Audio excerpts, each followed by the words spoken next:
Kevin Chappelle here with VintageVises.com. Today we're working on a Wilton 4-inch bullet vise. It's a 1945. Looks like it's never been apart. And as usual, I've got a stuck bolt. So first of all the first three bolts of the jaws came out perfectly. The last one, of course, gave me trouble.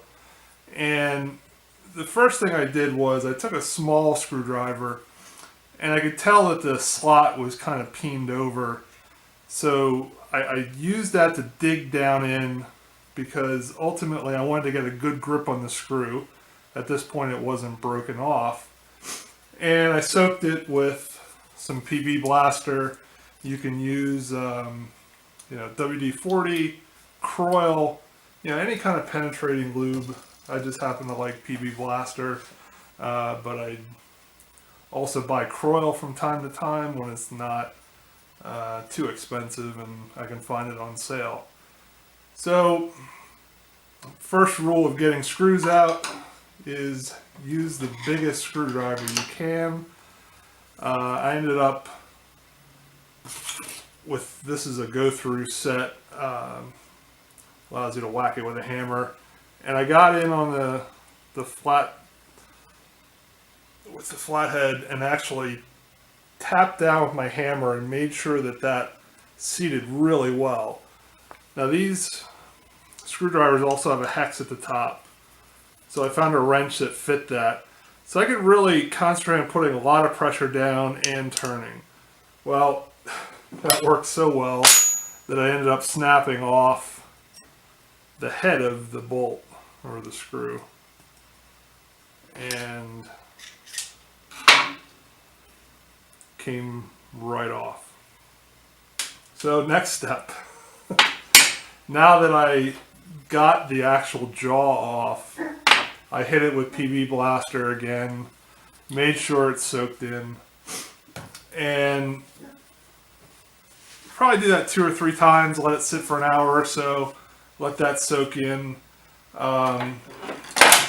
Brass hammer, tap it. What that does is create some vibration in there, gives a little gap for that penetrating oil to kind of get down in. Also, before you actually try to turn the screw out, just by tapping with a hammer on that screwdriver will sometimes cause those threads to loosen up. Didn't happen in this case, so after soaking it, letting it sit for about a half hour, it still didn't really want to come out. And so the next thing I did was I took some heat. Now, I have a MAP gas torch, has an instant light. It's really handy. Doesn't get as hot as an oxyacetylene, but it gets hotter than propane. And really here, it's not about melting, it's not about doing anything with the actual rust. What you're looking for is the heat around where the screw goes in, and by heating that, the movable jaw in this case on this vise will end up growing a little bit and expanding. And then as it cools down, the bolt or screw is going to cool down at a different rate than the outside, the body of the torch. So I hit it here.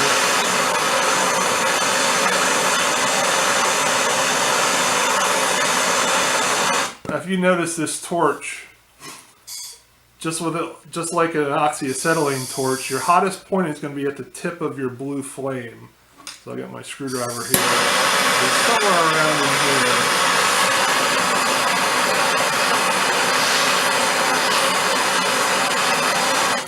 Now you won't get that glowing red unless you're on it for probably 5-6 minutes with this torch. You really don't need that much. I hit it for about 30-40 seconds.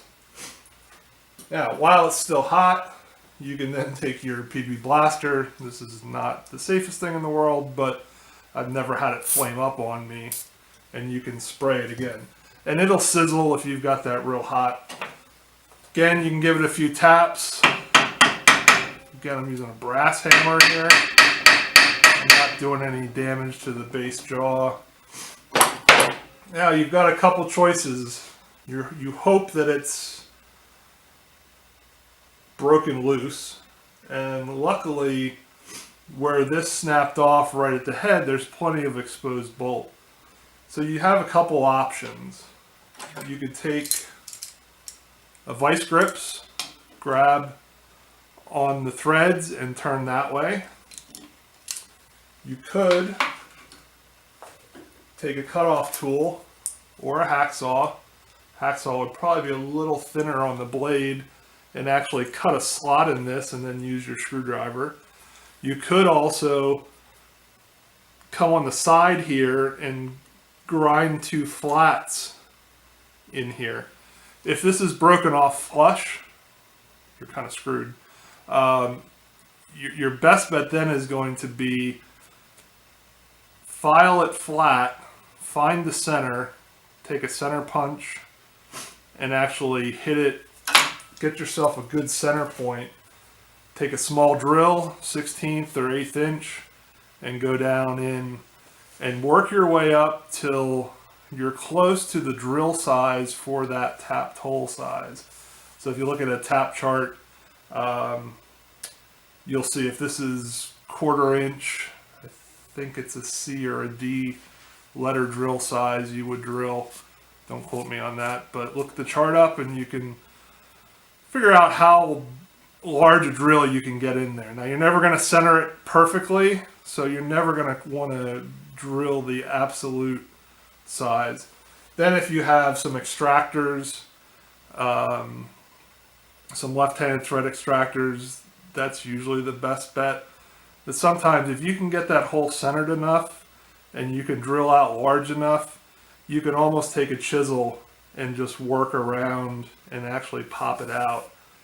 Now, before I started filming this, I got lucky. I hit this with about 2 minutes of heat and a couple rounds of PB Blaster, and this thing loosened right up.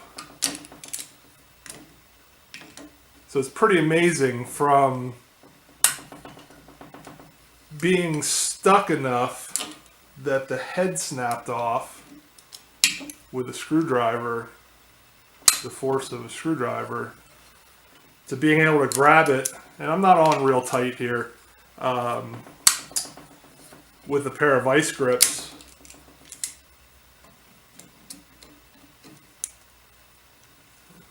Going this way. And that's all it took, was that heating and cooling between the two, the screw and the body.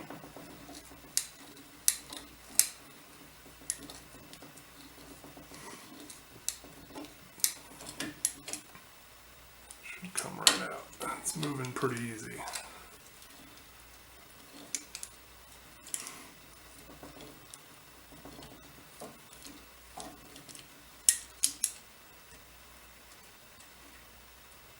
And there we go.